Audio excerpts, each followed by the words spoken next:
भगवते वासुदेवाय। ओम नमो भगवते वासुदेवाय। ओम नमो भगवते वासुदेवाय। हरे कृष्णा। तो आज की जो क्लास है, आज की जो हम ये वीडियो बना रहे हैं बहुत विशेष है। इसको आप पूरा अंत तक देखिएगा, क्योंकि इसमें ज़्यादा नहीं है, 10 मिनट का होगा हार्डली, बट इसमें बहुत विशेष कथा है। ये शरीर के अंदर कितने प्रकार की वायु होती है, उनके क्या कार्य होते हैं, उसके विषय में बताया जा रहा है। तो शायद ही कुछ ही व्यक्ति जानते होंगे इस विषय में कि शरीर के अंदर कितने प्रकार की वायु होती हैं, उनके क्या कार्य होते हैं। तो बहुत इंटरेस्टेड है ये आज की कथा, तो आप उसको पूरा देखिएगा। तो शरीर में 10 प्रकार की वायु होती हैं। देखिए, हमारे ग्रंथ हैं, जो हमारे जो सनातनी परंपरा में जो हमारा ज्ञान है, वो कितना विशाल है ज्ञान, कितना श्रेष्ठ है हमारा सनातन। जो चीज़ अभी मेडिकल साइंस अभी खोज रही है, अभी खोज भी नहीं पाई है, वो हमारे ग्रंथों में हजारों हजार साल पहले लिख दिया गया है। ऐसा बहुत सारे प्रमाण मिल रहे हैं। वो उसी प्रकार का एक ये भी प्रमाण है। देखिए, हमारे शरीर के अंदर 10 प्रकार की वायु है, जो मेडिकल साइंस वालों को भी अभी पता शायद नहीं होगा। 10 प्रकार की वायु के नाम क्या हैं और उनके कार्य क्या हैं, आज उसके विषय में ये क्लास कर रहे हैं हम। तो 10 प्रकार की वायु में 5 वायु प्रधान हैं और 5 उप प्रधान वायु हैं। ठीक है, 5 प्रधान हैं, मुख्य हैं, और 5 उप प्रधान हैं। तो 5 प्रधान वायु कौन कौन सी हैं? उनका नाम है प्राण, अपान, व्यान, उदान और समान। ये 5 प्रकार की वायु है। प्राण, अपान, व्यान, उदान, समान। और 5 प्रकार की वायु उप प्रधान है, यानी सेकेंड कैटेगरी में आती है। उसका नाम है नाग, कूर्म, किंकर, देवदत्त और धनंजय। नाग, कुर्म, किंकर, देवदत्त और धनंजय, ये 5 प्रकार की वायु है। टोटल 10 प्रकार की वायु हमारे शरीर में रहती है। अब ये वायु कार्य का क्या करती है, किस वायु का क्या कार्य है? जो प्राण है वो हृदय में स्थित रहती है, और श्वास क्रिया, जो हम श्वास ले रहे हैं, वो प्राण वायु के द्वारा हम श्वास लेते हैं, उसको प्राण वायु कहते हैं। और उससे हमारा पाचन क्रिया भी होती है। प्राण वायु पाचन क्रिया में भी हेल्प करती है, हमारा जो डाइजेशन सिस्टम है उसको भी हेल्प करती है प्राण वायु। दूसरा एक अपान वायु है। अपान वायु ये गुही है, और ये इसका कार्य क्या रहता है? मलमूत्र त्याग करना। हम जो मल त्याग करते हैं, मल त्याग करने के जो प्रेशर आता है वो उसी अपान वायु से आता है। अपान वायु कहते हैं जब हम कभी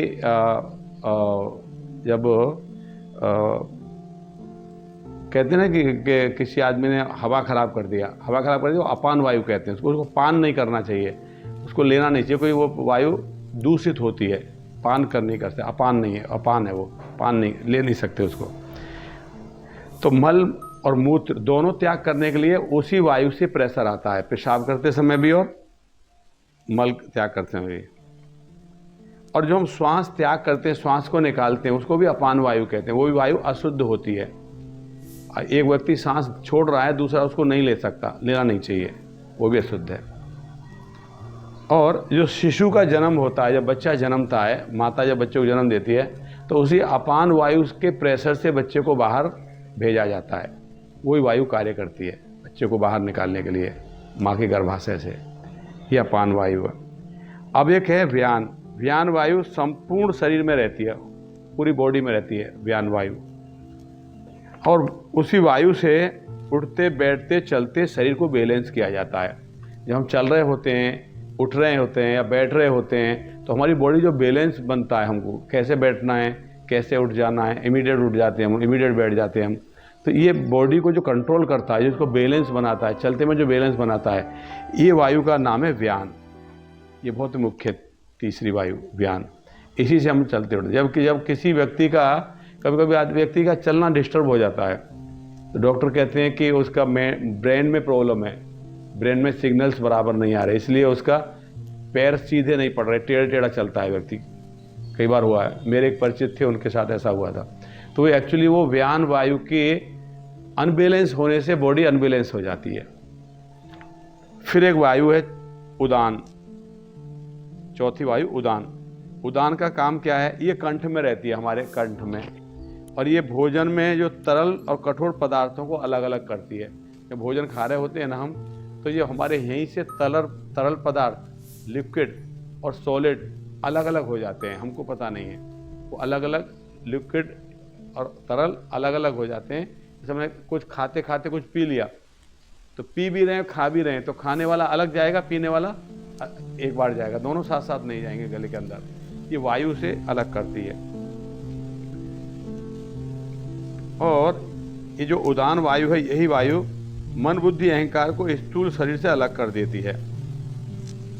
और यही इसी वायु के द्वारा सूक्ष्म शरीर दूसरे बॉडी में जाता है, यही इसी उदान वायु से। यानी जब आदमी जब खत्म होता है, तब ये वायु शरीर से अलग हो जाती है मन बुद्धि अहंकार के साथ। माइंड, इंटेलिजेंट एंड ईगो इस उदान वायु के साथ में रहते हैं, अलग हो जाते हैं, शरीर को छोड़ देते हैं। आत्मा को एक शरीर से दूसरे शरीर में ले जाने का कार्य यही वायु करती है, उदान वायु। जब ये आदमी मर जाता है तो ये बॉडी में से आत्मा निकल जाती है, और जब दूसरे शरीर में आत्मा जाती है, इस उदान वायु के द्वारा ही वो ट्रांसफर होती है। अभी पांचवा, मुख्य में से पांचवा लास्ट, समान वायु। समान वायु नाभि मंडल में पचे रसों को सभी अंगों तक पहुंचाती है। हमारी बॉडी को पोषण करने के लिए नाभि मंडल में जो हमने अन्न जो खाया है, जो हमने पचाया है हमने, उसका जो रस हमारे पास आया है, उसका जो पौष्टिकता है, उस शरीर के सभी भागों को पहुंचाने का कार्य वो समान वायु करती है। इस प्रकार से पांच मुख्य वायु, और भी पांच वायु हैं उप प्रधान, जिसमें नाग वायु है, इसका नाम है नाग वायु। जो हम हिचकी लेते हैं ना, वो उसका हिचकी का फंक्शन उस वायु के द्वारा होता है। हिचकी जो आती है वो नाग वायु के द्वारा होता है। अगर नाग वायु किसी की अनबैलेंस हो जाती है, डिस्टर्ब हो जाती है, तो व्यक्ति की हिचकियाँ रुकती नहीं है। कई बार आपने देखा होगा कुछ ऐसे व्यक्ति हमेशा हिचकी आती रहती है, तो उसका ट्रीटमेंट कराया जाता है। वो नाग वायु का डिसबैलेंस होने से ही ऐसा होता है। एक वायु है कुर्म, 7 नंबर वायु, कुर्म का कार्य रहता है आंखों के जो पलक है ना हमारे, इनको खोलना और बंद करना, खोलना बंद करना, खोलना, पलक झपकना।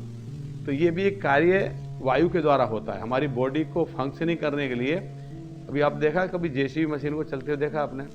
जेसीबी मशीन चलता है ना, तो उसके फावड़े को क्लोज करना है, ओपन करना है, ये सब कार्य कौन करता है?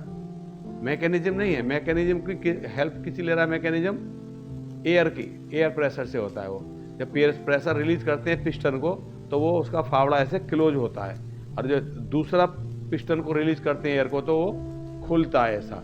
तो जैसे जेसीबी मशीन के फावड़े को क्लोज और ओपन करने के लिए एयर प्रेशर कार्य करता है, ठीक वैसे हमारे पलकों को झपकने के लिए भी वायु के द्वारा ही कार्य किया जाता है। उसका नाम है कूर्म वायु।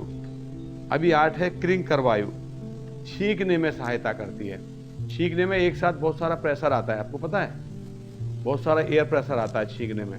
अब आप सांस ले रहे हो ना, अब सांस आपने अंदर लिया है या बाहर लिया है, कभी आपने ऑब्जर्व किया? आप ऐसा नहीं है कि आपने सांस अंदर लिया हुआ है तो ही छींक पाओगे, आपका सांस निकल रहा है तो भी आपको छींक आ सकती है। यानी जो हवा अंदर ले रहे हैं, हवा बाहर छोड़ रहे हैं, उससे हम नहीं छींक रहे, वो एक अलग से ही प्रेशर क्रिएट होता है छींकने के लिए। उस वायु को कहते हैं क्रिंकर वायु। अचानक छींक आती है, पता है आपको? कंट्रोल नहीं होती वो। कभी कभी ऐसा होता है, लोगों के बीच में हम रोकते रोकते छींक देते हैं, फिर हमको बड़ा गिल्टी फील होता है। तो ये क्रिंकर वायु होती है जिसके द्वारा छींक आती है। अभी एक कार्य है जमाई लेना। जमाई लेने को देवदत्त वायु के द्वारा जमाई ली जाती है। अब जब आपको आलस आता है ना, उस समय पे आप जमाई लेते हो, मुंह खोलते हो, अब नहीं चाहते हो कि आपका मुंह खुल जाएगा, है ना? तो ये जो मुंह खोलने का जो कार्य होता है वो देवदत्त वायु के द्वारा होता है। अभी लास्ट और 10वां नंबर है धनंजय वायु। जो धनंजय वायु है, ये मृत्यु के बाद भी हमारे शरीर में रहती है। मृत्यु के बाद भी हमारे शरीर में ये वायु रहती है। बाकी सब वायु नष्ट हो जाती हैं, मगर ये वायु बॉडी में रहती है, नष्ट नहीं होती मरने के बाद भी। और इसी वायु की वजह से हमारी मृतदेह फूल जाती है, डेड बॉडी फूल जाती है ना, वो इसी वायु की वजह से, धनंजय वायु की वजह से हमारी मृतदेह डेड बॉडी फूलती है। ये वायु निकलती नहीं है। बाकी जब डेथ होती है व्यक्ति की तो सब वायु फंक्शनिंग करना बंद कर देती है, निकल जाती है, मगर ये धनंजय वायु बॉडी के अंदर बनी रहती है और इसी से फिर हमारा शरीर फूल जाता है। तो इस प्रकार से 10 प्रकार की वायु हमारे शरीर के अंदर हैं। तो ये शायद ही किसी को पता होगा, एक ऐसा ग्रंथों में इसका वर्णन दिया गया है। तो हमारे सनातन में वो सब कुछ है जो अभी तक हमारी साइंस खोज भी नहीं पाई है, और इसके बावजूद भी कुछ लोग जो अनीश्वरवादी हैं, जो भगवान में बिलीव नहीं करते, वो कहते हैं कि ये कुछ धर्म वरम कुछ होता नहीं है, ग्रंथ कुछ होते नहीं है ना। तो हमारे ग्रंथों में सब कुछ दिया हुआ है, मात्र हमको उसको पढ़ने की ज़रूरत है। ठीक है, हरे कृष्णा, बहुत बहुत धन्यवाद।